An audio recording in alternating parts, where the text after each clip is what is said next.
नमस्कार दोस्तों, मैं आपको तुलसी विवाह की पौराणिक कथा सुना रही हूँ। एक बार शिव ने अपने तेज को समुद्र में फेंक दिया था। उससे एक महातेजस्वी बालक ने जन्म लिया। यह बालक आगे चलकर जालंधर के नाम से पराक्रमी दैत्य राजा बना। इसकी राजधानी का नाम जालंधर नगरी था। दैत्यराज कालनेमी की कन्या वृंदा का विवाह जालंधर से हुआ। जालंधर महाराक्षस था। अपनी सत्ता के मद में चूर उसने माता लक्ष्मी को पाने की कामना से युद्ध किया, परंतु समुद्र से ही उत्पन्न होने के कारण माता लक्ष्मी ने उसे अपने भाई के रूप में स्वीकार किया।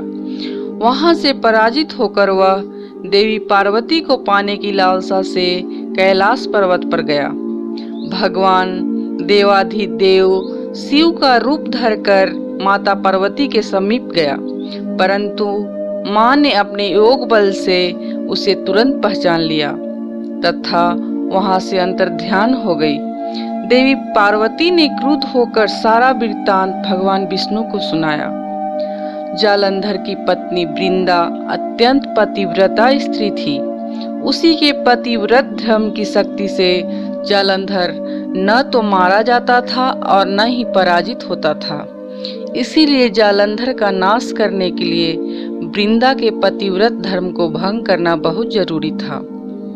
इसी कारण भगवान विष्णु ऋषि का वेश धारण कर वन में जा पहुंचे, जहां वृंदा अकेली भ्रमण कर रही थी। भगवान के साथ दो मायावी राक्षस भी थे, जिन्हें देखकर वृंदा भयभीत हो गई। ऋषि ने वृंदा के सामने पल में दोनों को भस्म कर दिया। उनकी शक्ति देखकर वृंदा ने कैलाश पर्वत पर महादेव के साथ युद्ध कर रहे अपने पति जालंधर के बारे में पूछा। ऋषि ने अपने माया जाल से दो वानर प्रकट किए। एक वानर के हाथ में जालंधर का सिर था और दूसरे के हाथ में धर। अपने पति की यह दशा देखकर वृंदा मूर्छित होकर गिर पड़ी। होश में आने पर उन्होंने ऋषि रूपी भगवान से विनती की कि वह उसके पति को जीवित करे। भगवान ने अपनी माया से पुनः जालंधर का सिर धड़ से जोड़ दिया, परंतु स्वयं भी उसी शरीर में प्रवेश कर गए। वृंदा को इस छल का जरा भी आभास न हुआ।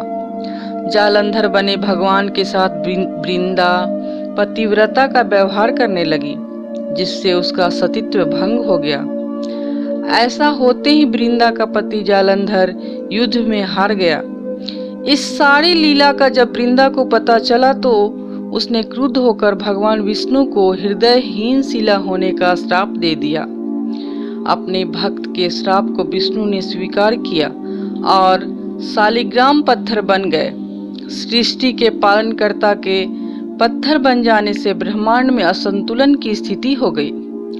यह देखकर सभी देवी देवताओं ने वृंदा से प्रार्थना की वह भगवान विष्णु को श्राप मुक्त कर दे। वृंदा ने विष्णु को श्राप मुक्त कर स्वयं आत्मदाह कर लिया। जहां वृंदा भस्म हुई वहां तुलसी का पौधा उगा। भगवान विष्णु ने वृंदा से कहा, हे वृंदा, तुम अपने सतीत्व के कारण मुझे लक्ष्मी से भी अधिक प्रिय हो गई हो। अब तुम तुलसी के रूप में सदा मेरे साथ रहोगी। तब से हर साल कार्तिक महीने के देव उठनी एकादशी का दिन तुलसी विवाह के रूप में मनाया जाता है। जो मनुष्य भी मेरे शालिग्राम रूप के साथ तुलसी का विवाह करेगा, उसे इस लोक और परलोक में विपुल यश प्राप्त होगा। उसी दैत्य जालंधर की यह भूमि जालंधर नाम से विख्यात है। सती वृंदा का मंदिर मोहल्ला कोट किशनचंद में स्थित है। कहते हैं इस स्थान पर एक प्राचीन गुफा थी जो सीधी हरिद्वार तक जाती थी। सच्चे मन से 40 दिन तक सती वृंदा देवी के मंदिर में पूजा करने से सभी मनोरथ पूर्ण होते हैं। जिस घर में तुलसी होती है वहां यम के दूत भी असमय नहीं जा सकते। मृत्यु के समय जिसके प्राण मंजरी रहित तुलसी और गंगा जल मुख में रखकर निकल जाते हैं वह पापों से मुक्त होकर बैकुंठ धाम को प्राप्त होता है। जो मनुष्य तुलसी एवं आंवलों की छाया में अपने पितरों का श्राद्ध करता है उसके पितर मोक्ष को प्राप्त हो जाते हैं।